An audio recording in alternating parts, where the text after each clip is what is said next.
जया बच्चन ने कहा कि देश में सबसे गंदा और प्रदूषित पानी महाकुंभ में गंगा नदी का है। विपक्ष के लिए कितना आसान इस तरह से सनातन के केंद्रों के बारे में बयान देना, लेकिन क्यों गंदा है, सुनिए जरा क्या बता रही। सबसे ज्यादा कंटामिनेटेड वाटर इस वक्त कहाँ है? कुंभ में है। उसके लिए कोई सफाई नहीं दे रहे। बॉडीज जो पानी में डाल दी गई हैं उससे पानी कंटामिनेट हुआ है। यही पानी जो है लोगों तक पहुंच रहा है वहां, इसके ऊपर कोई सफाई नहीं दे रहे हैं। जया बच्चन, मैंने तो नहीं देखी इनकी तस्वीरें या महाकुंभ में दिखी हूं, कह रही हैं बॉडीज गंगा में डाल दी गई हैं। बॉडीज गंगा में डाली गई हैं, इनको किसने बताया? इन्होंने कौन सा वीडियो देखा है जिसमें बॉडीज को गंगा में डालते देखा गया है? क्या चाह क्या रहे हैं ये लोग, मैं नहीं समझ पा रहा हूं। कि सिर्फ पैनिक फैल जाए, लोग महाकुंभ में आना बंद कर दें, फिर कहेंगे अरे देखो ये तो खत्म हो गया, जो हिंदू एकता की बात हो रही है, जो सनातनियों की एकता की वो बात हो रही है, वो खत्म हो जाए। फैक्ट्स रखिए, सबूत रखिए तो आदमी बोले। हमने खुद पाठशाला में सवाल उठाया था, झूसी में जो घटना सामने आ रही थी कि वहां पर एक और भगदड़ हुई, हमने खुद प्रशासन से सवाल पूछा, खुद रिपोर्ट दिखाई, जिनके अपने नहीं मिले उनकी रिपोर्ट दिखाई। लेकिन इसका मतलब यह थोड़ी है कि जो चीज नहीं भी दिख रही है, जिसका कोई वीडियो नहीं, कोई सबूत नहीं, उसको भी कह दें कि मोबाइल भर भर के ट्रक में जा रहा है, मिल रहा है, गंगा में लाशें मिल रही हैं। जया बच्चन को गंगा का पानी सबसे प्रदूषित लग रहा है। जया बच्चन के मुताबिक हजारों लोग महाकुंभ में मारे गए, लेकिन जया बच्चन को जांच से दिक्कत है। जया बच्चन कह रही है कि महाकुंभ हादसे की जांच की जरूरत ही क्या है, सब कुछ तो सामने है। गजब दो तरफा बात है बॉस। सुनिए एक बार इनको। क्या जांच चल रही है दुनिया में? हिंदुस्तान में कितनी जांचें चल रही है, जांच खत्म नहीं होती क्या? कुंभ में जो अभी चल रहा है उसमें जांच की जरूरत है? आप देखिए ना, आप लोगों के पास सारी तस्वीरें आ रही होंगी। जो दलदल में लोग फंस गए हैं उनको बाहर निकाल रहे हैं। इस देश में इस वक्त बहुत बड़ी समस्या है और वो है जो कुंभ मेला में हुआ है। हजारों लोग चले गए हैं। सही नंबर इनको देना चाहिए और हाउस में इस तरह के दोगले बातें नहीं करनी चाहिए। जया बच्चन ऐसा लगता है आज भी फिल्मी दुनिया में जी रही है, जहां हीरो या हीरोइन कह देता है कि बस ये हुआ है और उसके बाद फैसला हो जाता है। ऐसा नहीं होता मैडम, ये देश है, इनको जांच भी नहीं चाहिए। और इन्होंने कह दिया कि मर गए हजारों तो मर गए, गंगा में फेंक दिया तो फेंक दिया। जया बच्चन अभिनेत्री हैं, एक सांसद हैं, सारी वीआईपी सुविधाएं जया बच्चन के पास। जहां जाती हैं उनके आसपास कोई फटक नहीं पाता, फटके तो इनको गुस्सा आ जाता है। कहीं भीड़ लगी हो, जया बच्चन आराम से चली जाती हैं। एयरपोर्ट पर जया बच्चन आम लोगों की तरह लाइन में लगकर एंट्री नहीं लेती हैं, वो दूसरे गेट से एंट्री लेती हैं। वही जया बच्चन वीआईपी ट्रीटमेंट को लेकर सवाल उठा रही, कह रही हैं कि महाकुंभ में वीआईपी लोगों को वीआईपी ट्रीटमेंट मिल रहा है, जबकि आम लोगों के लिए कोई व्यवस्था नहीं है। ये गजब नहीं है बॉस? बिना किसी व्यवस्था के करोड़ों लोगों ने संगम में स्नान कर लिया। कितने ही लोग कैमरे पर आकर कह रहे हैं कि बहुत अच्छा हुआ, बहुत अच्छा स्नान किया है। विदेशी आकर बोल रहे हैं कि भाई बम बम हो गए, मजा आ गया, ऐसा सनातन का रौला देख लिया। और जया बच्चन को बिना गए पता है कि वहां तो कोई व्यवस्था ही नहीं है। सुनिए ये वाला बयान भी सुनिए। जो कमजोर तबके के लोग हैं जिनको कोई वीआईपी ट्रीटमेंट नहीं मिलता है, वीआईपी चले जाते हैं कुंभ में, नहाते हैं, उनको स्पेशल ट्रीटमेंट मिलता है, उनकी तस्वीरें होती हैं, नेक्स्ट दिन आप लोग सब छापते हैं, दिखाते हैं। मगर जिन लोगों, जो गरीब लोग, जो आम आदमी हैं, उनके लिए कोई सपोर्ट नहीं है, कोई अरेंजमेंट नहीं है। झूठ बोल रहे हैं। 8 कितने करोड़ बोल रहे हैं? इतने करोड़ लोग वहां आएंगे कैसे? आएंगे कैसे? झूठ बोल रहे हैं।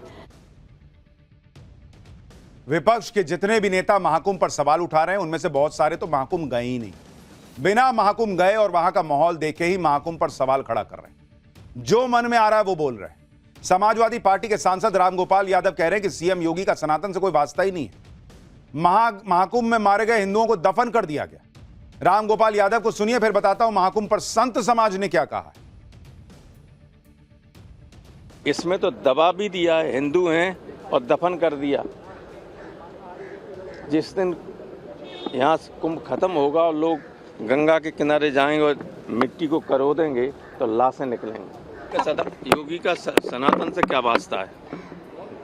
जो लोगों को वहाँ मार दे, मरवा दे और ये भी न जानने दे कि कौन मरा, कौन जिया, कौन जिंदा है, कौन घर पहुँच पाएगा कि नहीं पहुँच पाएगा, वो सनातनी हो ही नहीं सकता।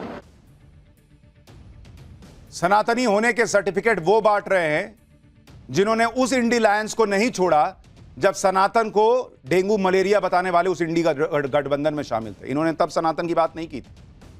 और आप आयरनी देखिए, दोनों समाजवादी पार्टी के सांसद हैं, रामगोपाल यादव भी और जया बच्चन भी।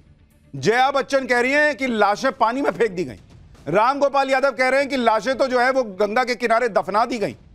पहले मन तो बना लीजिए बॉस कि लाशें फेंकी गई हैं या दफनाई गई हैं।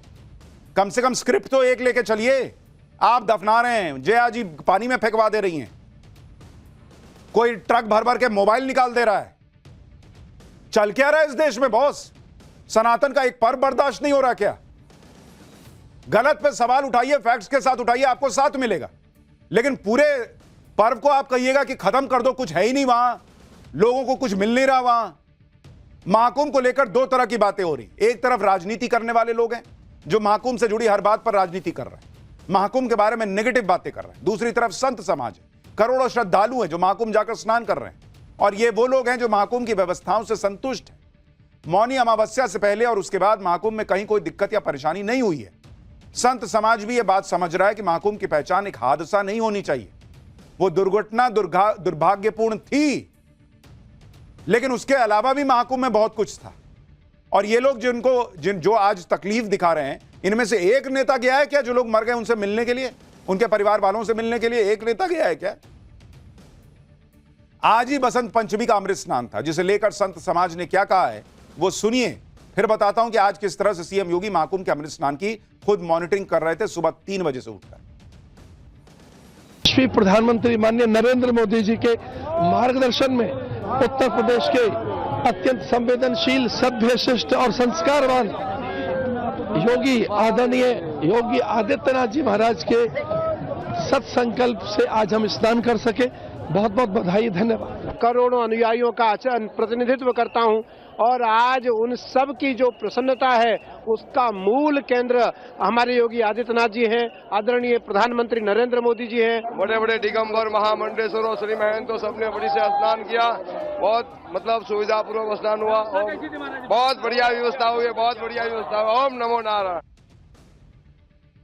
ये साधु संत और सन्यासी विपक्ष को नहीं चाहिए जो कह रहे हो कि वहां व्यवस्था अच्छी है।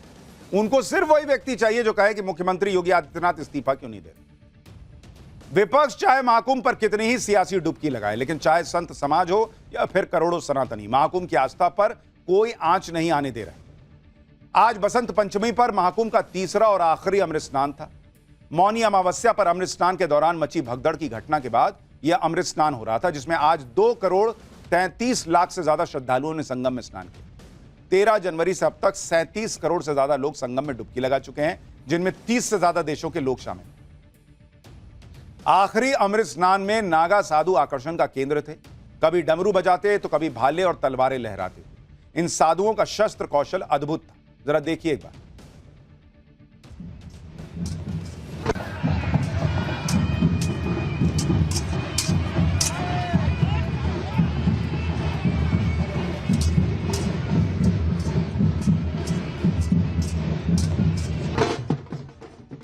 संगम तट पर डुबकी लगाने पहुंचे साधु संतों और श्रद्धालुओं पर योगी सरकार ने हेलीकॉप्टर से आज पुष्प वर्षा करवाई। हेलीकॉप्टर से सभी घाटों और अखाड़ों पर स्नान के दौरान फूलों की बारिश हुई। अब आपको महाकुंभ से एक रिपोर्ट दिखाता हूं, इसके बाद बताऊंगा कि आज सीएम योगी खुद कहां बैठकर पूरे अमृत स्नान के दौरान महाकुंभ की व्यवस्थाओं को मॉनिटर कर रहे थे, और महाकुंभ में जो मौनी अमावस्या के दिन भगदड़ मची थी से आज के अमृत स्नान के बीच क्या कुछ बदला है। लेकिन पहले यह रिपोर्ट देखिए। अमृत स्नान है और पिछली बार मौनी अमावस्या के दिन जिस तरीके से भगदड़ मची थी वो स्थिति ना हो, इसके लिए प्रशासन की तैयारियां क्या है। एक जो बड़ा परिवर्तन आया है वो रूट बहुत क्लियरली डिवाइड किए गए हैं और फ्रंट लाइन पर रखा गया है पैरामिलिट्री फोर्सेस को। आप ये देखिए, रस्सियों के सारे पैरामिलिट्री फोर्सेस के जवानों ने एक रास्ता बना लिया है, एक रूट बना लिया है और डिवाइड कर दिया है, ताकि अब भीड़ को अलग अलग भागों में बांटा जा सके और एक जगह भीड़ इकट्ठा ना हो, भीड़ चलती भी रहे, लोग संगम की ओर उतनी ही तेजी से जाएं, स्नान करके फिर वापस भी आएं, इस बात की भी पूरी तैयारी है। तो फ्रंट लाइन पर इस बार रखा गया है पैरामिलिट्री फोर्सेस को और उसके बाद उन्हें दिशा निर्देश दे रहे हैं जो पुलिस के जवान यहाँ पर तैनात है। चूंकि यहाँ पर जब आप आते हैं तो ये संगम द्वार है जो सामने आपको दिखाई दे रहा है, ये संगम द्वार है और इस संगम द्वार से जब आप आगे बढ़ते हैं तो सीधे संगम नोज तक आप पहुंचते हैं। और एक और चीज मैं आपको दिखा रहा हूं, चूंकि ये रास्ता सीधे संगम की ओर जाने का है और जो लोग स्नान कर ले रहे हैं इस रास्ते से जाकर उन्हें इस रास्ते से वापस नहीं आने दिया जा रहा है, उन्हें वहां से आगे की ओर डाइवर्ट किया गया है और जो नहा कर आने वाली, स्नान करके आने वाली भीड़ है उन्हें रास्ता दिया गया है कि आप इस रास्ते से आए।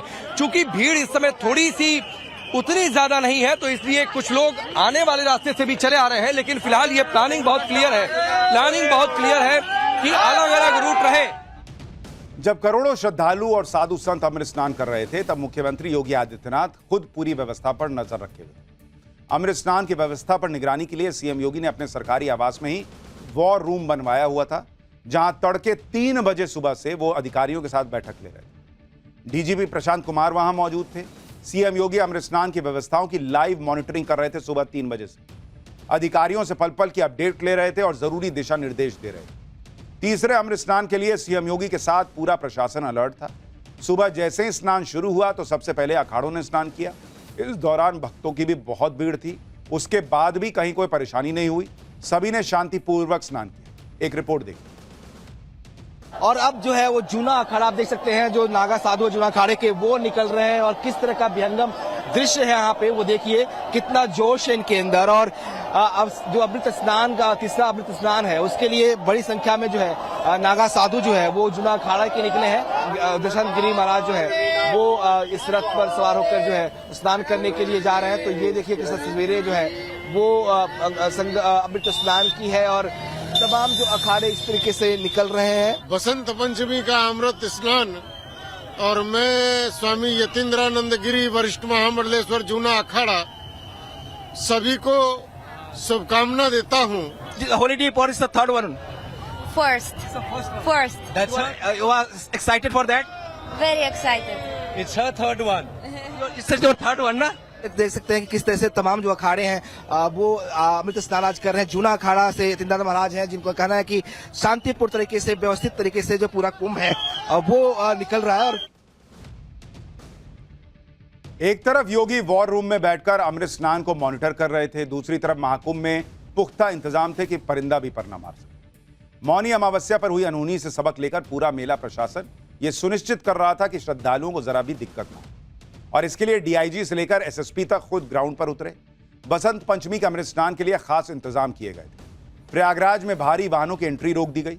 पूरे मेला परिसर को नो व्हीकल जोन घोषित किया गया कि मतलब कोई गाड़ी जाएगी नहीं अंदर। वीवीआईपी मूवमेंट को भी पूरी तरह प्रतिबंधित कर दिया गया।